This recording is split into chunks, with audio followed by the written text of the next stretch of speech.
Namaste and welcome to today's edition of the Evening Review. I'm Ashley Smith, the news editor of Namibian Sun. Let's take a look at today's front page.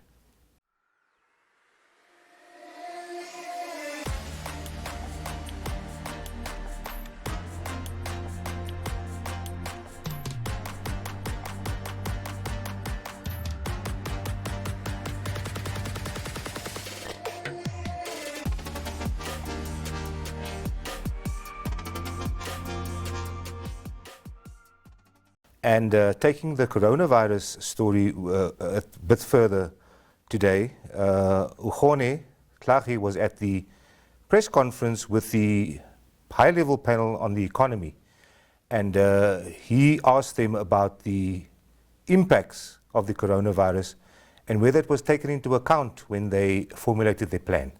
We did not have the crisis to deal with. What we know is that corona is going to affect some sectors. It will affect the tourism sector, it will affect the hospitality sector, the manufacturing sector, and by and large the healthcare sector.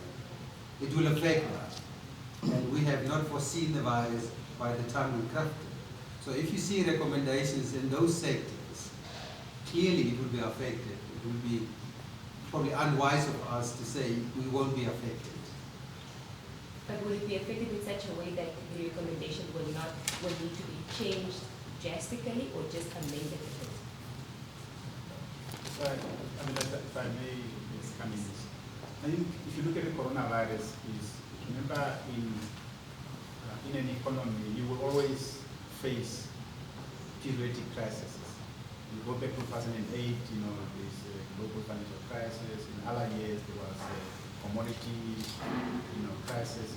Corona is one such crisis. I think our recommendations will stand generally, but I think what you are asking for is how we will respond to corona and the impact on specific sectors. And I don't believe that what we are recommending was specifically to try and deal with any specific issues, but it was rather more to deal with the structure of the economy and also to deal with, the emphasis on specific sectors. In terms of capital that's being committed, that we could validate, it was about 20 billion. The report that you will receive gives you an update of that, and if I'm not mistaken, there's a figure of, we had about 2.2, 2.3 billion already invested of that 20 billion. It's in that report.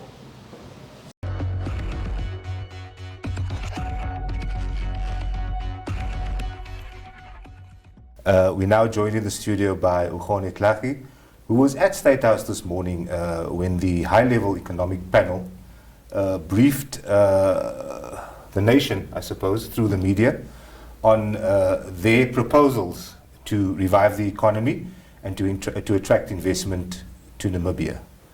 I can go into some of it before I speak to you, Ukgone. There's ideas around attracting local and foreign investment of about 40 billion Namibian dollars. There is also a proposal around the establishment of a sovereign wealth fund to deal with natural resources. And also, interestingly, also a proposal around a moratorium on the awarding of all fishing rights, quotas, and mineral licenses until that process can be replaced with a transparent one. Also, there's some interesting proposals around mergers, joint ventures, and other things concerning SOEs, which for decades has been draining government's coffers. But Ukgone, I want to bring you in here and speak about housing and sanitation. There's quite an interesting plan around giving informal land or land in informal areas free of charge to people. Yes, that is correct. So what the high-level panel on the economy sort of discussed or suggested is that if a plot or earth is properly demarcated, then they say, okay, why not give this land for free to the inhabitants of that land, and then at a predetermined date, then they can probably start building off of that land without having to pay the local authority for that for the use of that land. So this forms part of about at least 7 recommendations that were shared with the president today, that is contained in the report that was also made public. And of course, it also falls nicely in with the president's announcement last year that shacks were a national crisis in the country. We also know that from recent statistics, about 995,000 Namibians live in shacks across the country. Yeah. So if you go across the motivation for why this has been recommended, the high-level panel on the economy, obviously from research conducted, has seen that migration from rural into urban areas is expected to pick up going into 2020 and even further into 2050, when they say at least 70% of Namibia's population would be resident in urban areas. So that forms key, and also given the fact that the land prices are very high in Namibia, if you look at the FNB reports and obviously also those conducted by the academic institutions in the country, I guess this is one of the ways in which the high-level panel on the economy is trying to stem the rise the rise or the cost of high houses. What was very interesting for me was them saying that they want to they want to give the National Housing Enterprise a new mandate. So that would mean that it is given a new mandate, and it's sort of the focus for the National Housing Enterprise changes from building houses to sort of assisting these individuals from building that houses.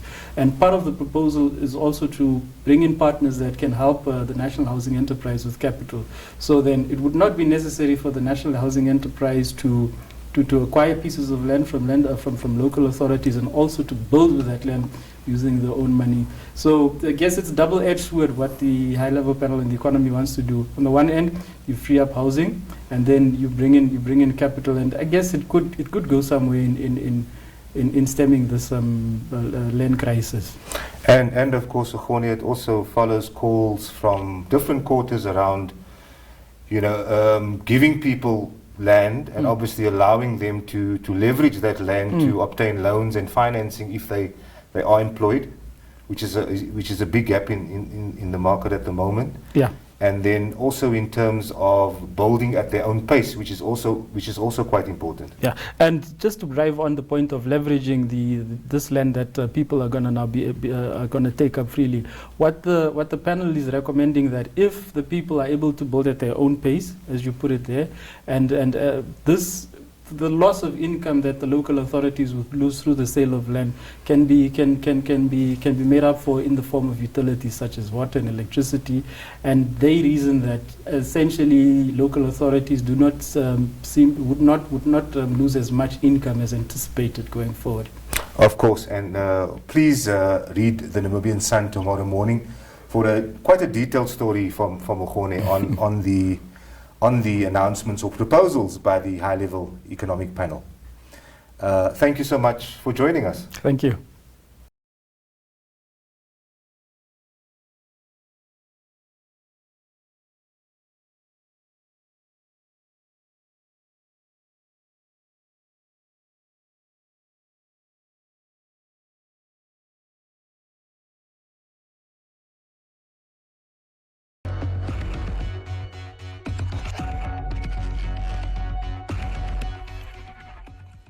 And now from Nkulunkulu, the former Education Minister, Professor David Namwandi, who is also the founder of the International University of Management, says corruption leads to poverty and disunity among citizens.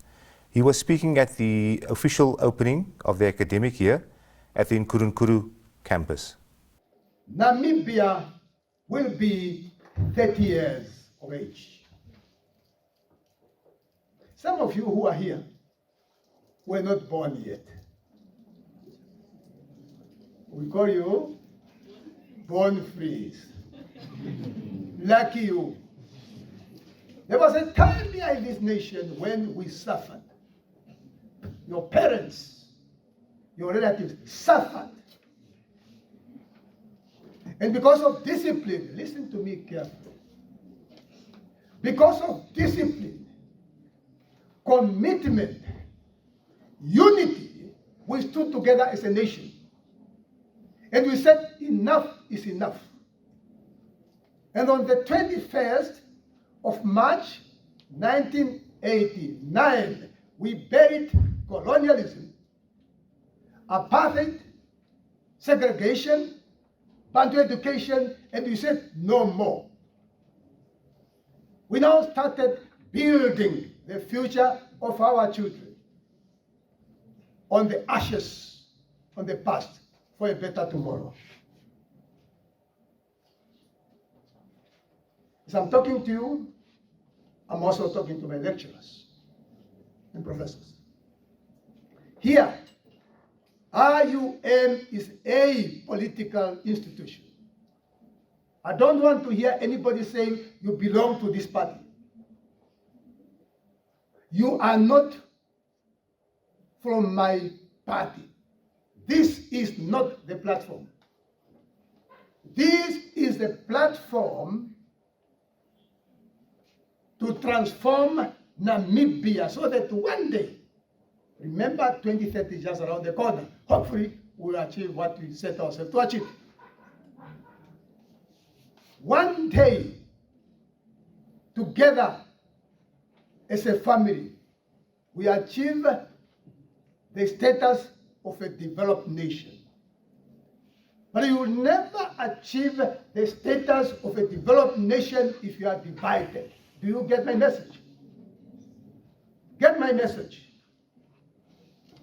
You will never receive the status of a developed nation if you are corrupt. Because corruption brings poverty and disunity. So, this year is very important.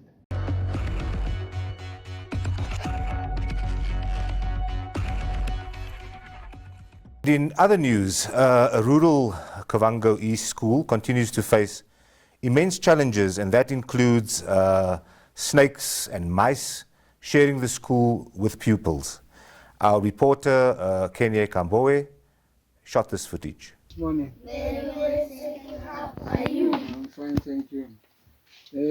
Ameshiona katushongo yakuhamina ku mtenda kushonga mayuano Liro.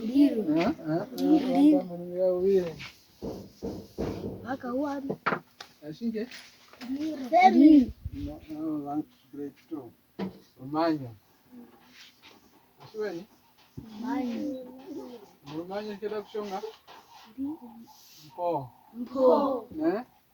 ashinge mpochi Temuna. Nenda kuruana. Tashaka. Ashiminke tunakutemina oyakaruana ngawa kurona wetu pashaka. Ashiminkenga lwetu wakutemina karuana ngawa kurona wetu pashaka.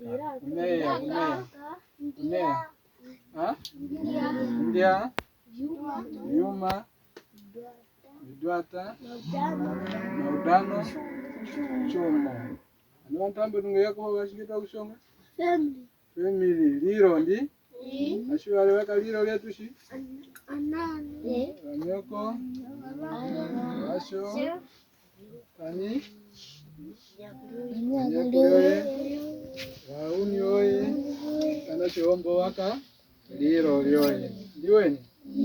Yes. Chombo waka liro lyoye. Aratu enako.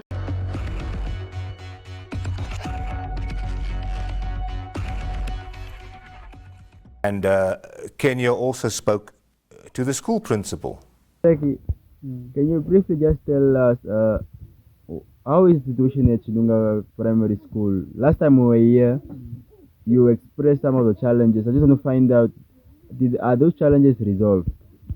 Now, none of those challenges were resolved, and the situation now is still getting worse. Since last time, we are still having a problem of our classrooms. We still find out like last week, we killed a snake here in this room.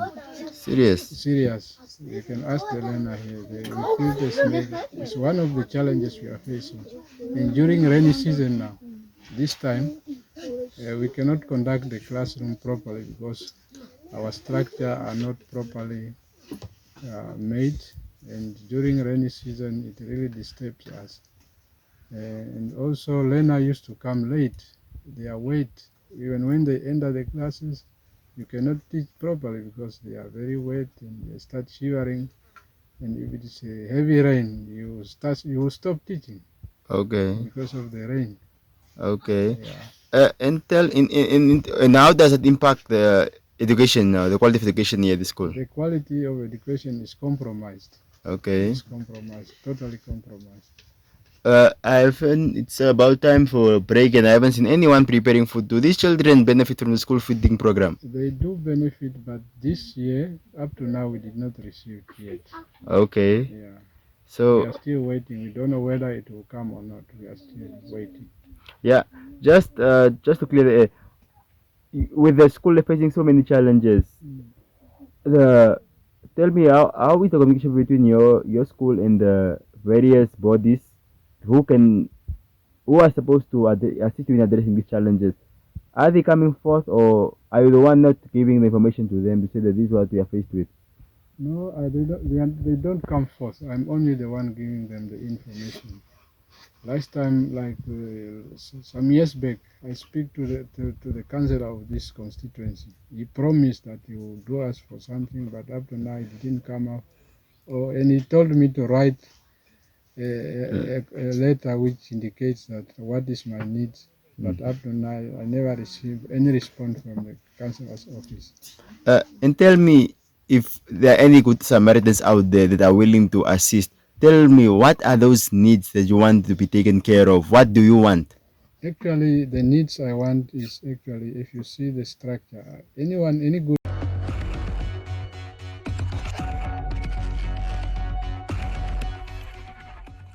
And that's all we have time for today on the Evening Review.